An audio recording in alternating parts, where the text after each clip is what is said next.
ซอยเราไปเลยเนาะเขาอยากจะไปแล้วมันต้องมาที่แบบนี้ตัวขาวนะไปดินสมหมายมันคือข้างในในเป็นขาวมันอยู่ในน้ำได้หลายที่หาจากมือนี่หากับผัววะได้จังมัดทั้งเบิดนะสามัดมัดสามมัดเศร้าพันเอามัดเดียวนะ10,000บ่โอ้มือนั่นคือว่าน้องไม้ได้จากมัดสามมือน่ะขายรูดบ่จากในเงินนั่นน่ะเจ้าก็จะเฝ้ารูดยังเศร้าอยู่คนนี้สิลงมาอยู่นี่อะไรนี่อาจจะคือขายถือแค่มือนี่งามพี่น้องไอ้ตาเพิ่นกล่อง10,000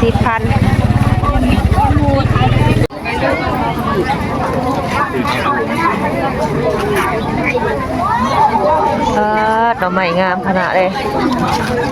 งามเนาะหน่อไม้มัดชิปป่ะ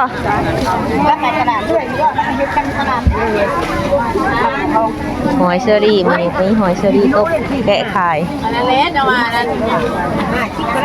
มีแต่หน่อไม้ร้ายขนาดยุ่งเพิ่นปิดหอยเข่าทางนั้นเนาะปกติเป็นสีขาวขายอยู่ทางในไปที่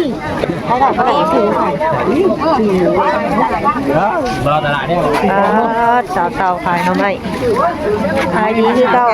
มาหาบ่เอาไปขายเอานะแม่เอาใครนี่ตื่นไงมัดอ่ะไม่ได้ไม่ได้ตื่นไม่ได้เอามันยังได้ดูคุณกันไปบ้านขายเลยคุณนายให้ขังนั่งโต๊ะในมันหาคือการว่าเต้า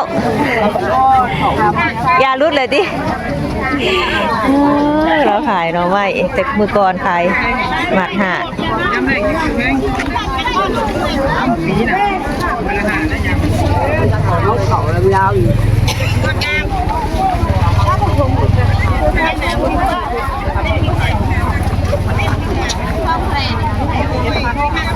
เหมาซอยเราไปเลยเนาะ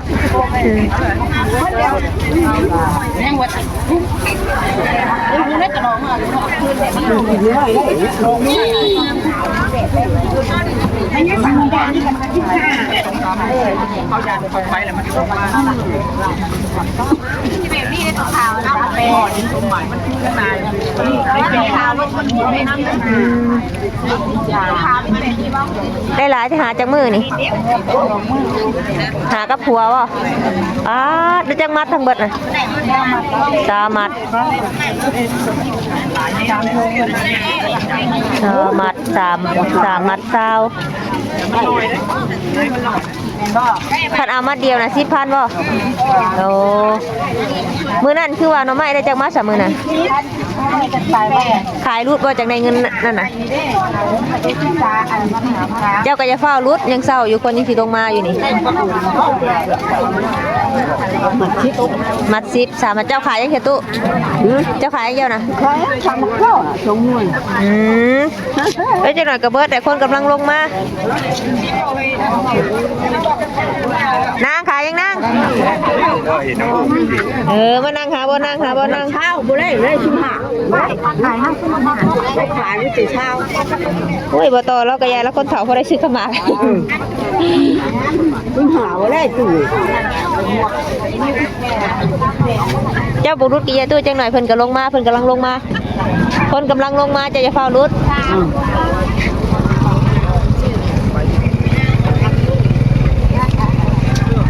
เอาขายจังหน่อยกับฝนตกน้ำมืดขึ้นฟ้าขึ้นฝนหมด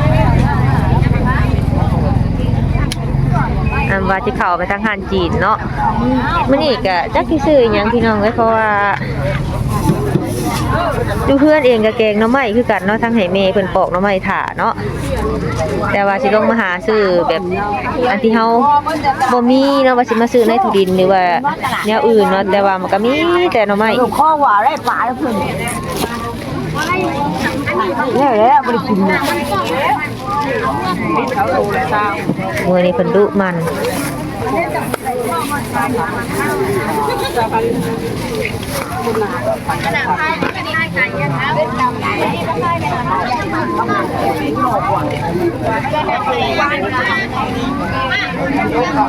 คนก็กำลังทยอยลงมาแต่ว่ามื้อนี้ครึ้มฟ้าครึ้มฝนบ่ฮู้ว่าฝนสิตกหรือบ่เนาะแต่ว่าเฮาสิเดียวไปทางใดก็มีแต่หน่อไม้พี่น้องเอ้ยคือแบบช่วงยามหน่อไม้เนาะก็มีแต่หน่อไม้แต่ว่าช่วงนี้ปลายังบ่ค่อยมีเนาะปลา บ่เขาอยากได้ปลาอยู่เมื่อไหร่มักเล่นเฮา อาจจะบัดเลือกปลาได้บัดเจ้าบัดเลือกปลาบัดนี้เจ้า ป บั ลา ด ปลาบ่ เจ้าบัดบ่แม่นว่ากินได้ทุกปลาเด้เจ้าบ่ได้กินได้ทุกปลาเจ้าบัดเลือกคือกันปลากะ เลือกแล้ว มันก็อึดเลย ก็ดีแล้ว เต้าบ่เจ้าบ่มีว่าเต้า ได้แล้วอยากอยู่ บักมันยังอ่อนอยู่ หลายบ่ ถามแล้ว เห็นแม่ตรงนี้เพิ่นว่าสิไปถามซื้อบักนำเจ้า มันยังอ่อน มันอ่อนอยู่แล้วบ่ได้มาขายเนาะ เพื่อห่อข้าวคือสิทันเนาะ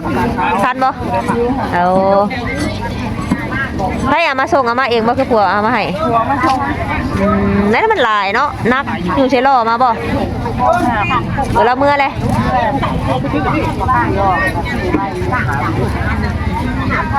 คนกำลังลงมาบ่ต้องเฝ้า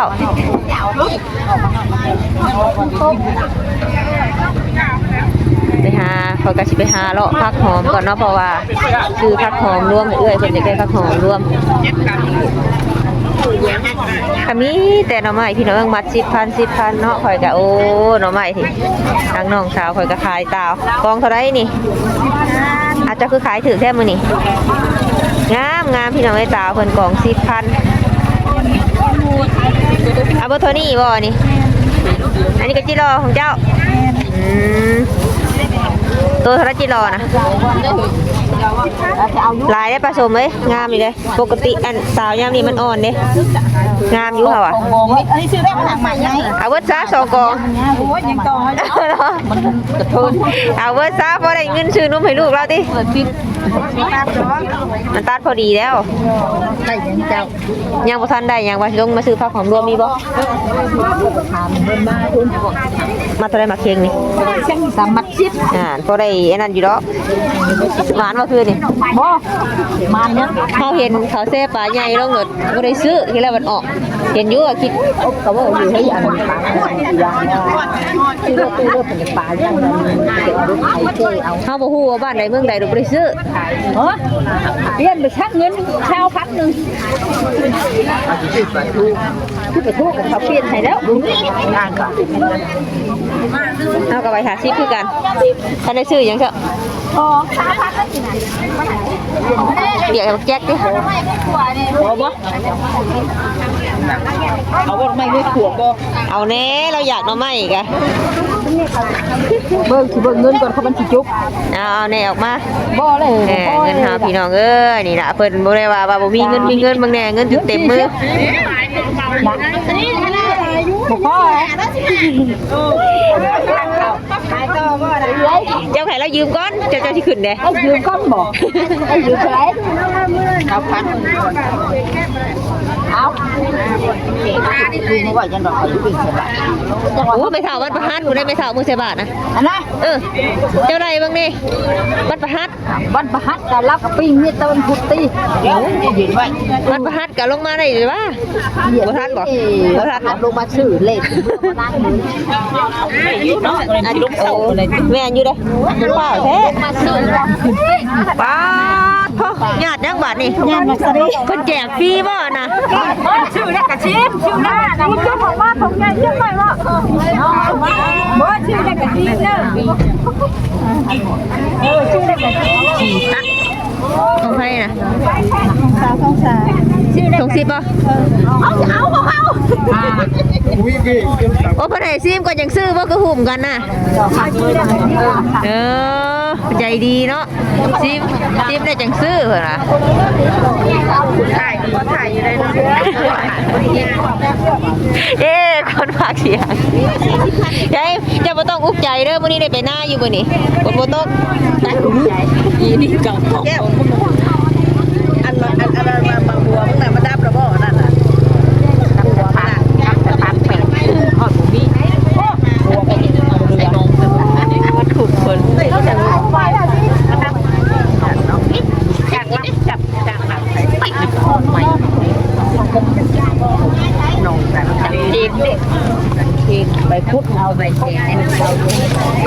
ทางนี้ก็ขายหมากไหมนะทุกคน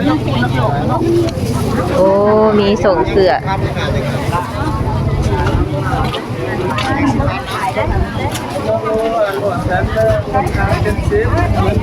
เอาว่าจะซื้อส่งให้ลูกใต้บัดเงินบัดมีแต่50,000เนาะทุกคนบ่ฮู้ว่าสิได้หยังเนาะมื้อนี้เพิ่นสองผัวเมียเพิ่นก็มาคือเก่าคือเดิมเนาะขายดีดีไปหน้าบ่ยังแล้วเราไปทำงานเหมือนนี่เราจะนั่งก็ไปถ้าเขาบอกมาเอาเลยนั่นแล้วเขาบอกมาเอาก็ไม่เทศแต่บ่ยังว่านี่ยังเคยใส่ชีวิตก็ยัง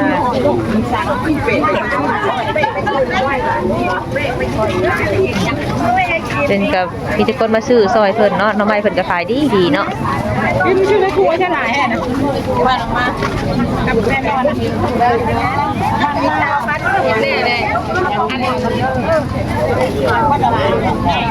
ทางสาวพกเพิ่นซื้อน้องไม้ซอย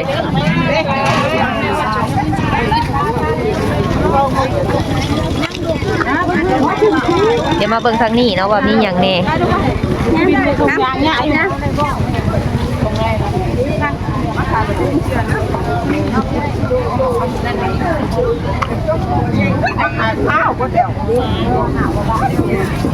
ยกแล้วมันนะเลยเนาะ เคยเท่าไรนี่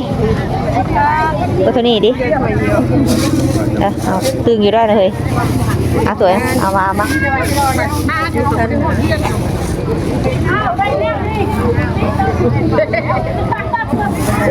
อย่าบ่ถ้าซื้ออีกไม่ใส่เนาะแบบนี้เดี๋ยวถั่วชุดท้ายเนาะโอ้ยไม่ใช่น้อยหนึ่งหมดเหลือก็สิเดือแต่ยาน่ะหักสิบ่เอายานี่เอามาขายทุกมือบ่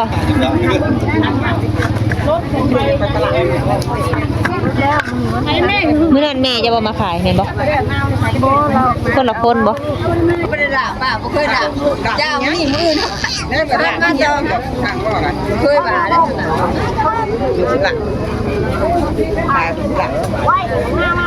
โลเท่าไรนี่โล50ผีได้นะโอ้ว่าตัวใหญ่ๆนี่โล30นะพอซื้อได้เนาะ50แม่เอาอันครึ่งโลเด้ออันนี้โล40ตินี่โล50แต่ว่าปลาเรางามเนาะมันอยู่ตลาดมันก็ยังมีในตัวเนาะแม่ใหญ่เกินเนาะ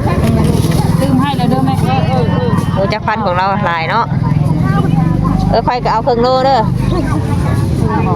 เอาไว้ให้ผู้อื่นแน่ยันเบิดหนาวดูเอาครึ่งหากระเห็นหน้าเนาะมาทูไปเบียดสิแล้ว25,000นะเอาเงินน้อยไปมีบ่มีเงินน้อยได้ไปรถไปซื้อรถมาให้ชื่อ3,000ไ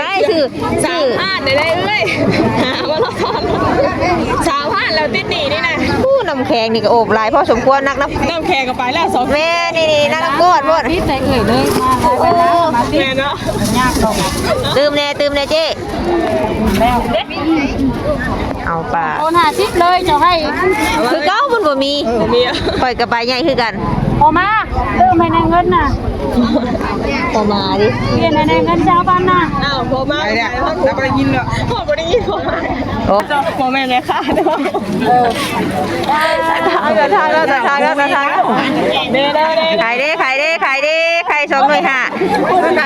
ขายสิบอกมีม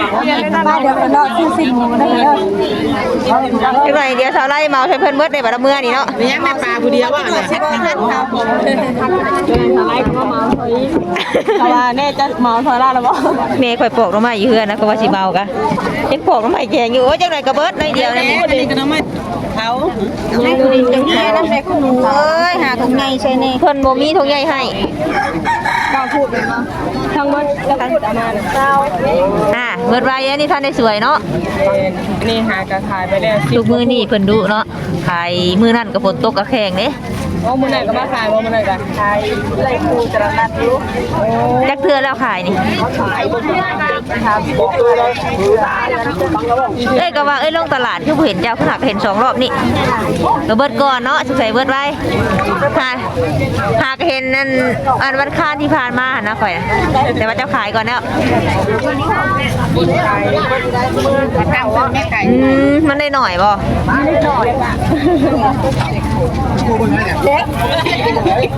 คือว่าน้องมะนาวนี่ค่ะ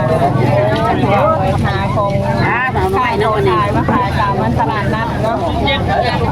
เป็นนอเป็นแหนงมันบ่มีบ่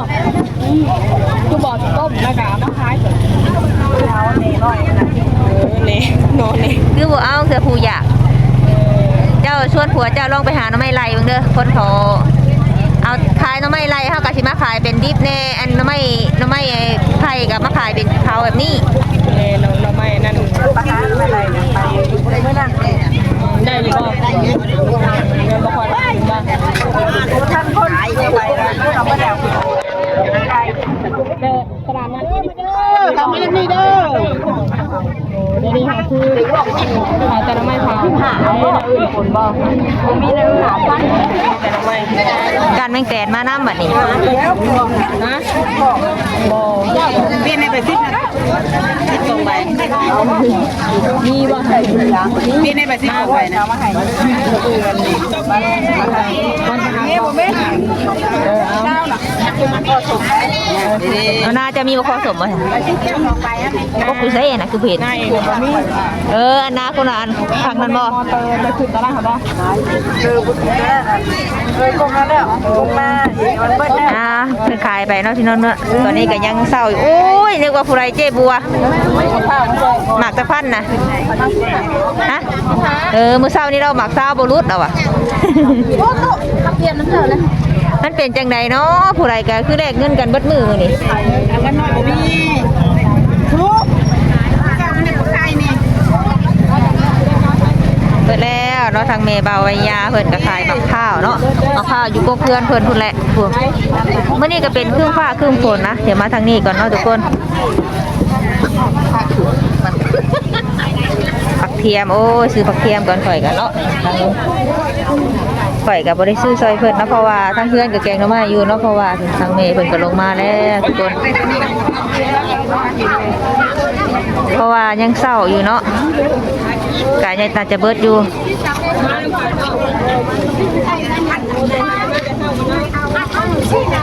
นี่แล้วก็ลงมาแล้วเนาะทางสาวเต่าเพิ่นกะโอ้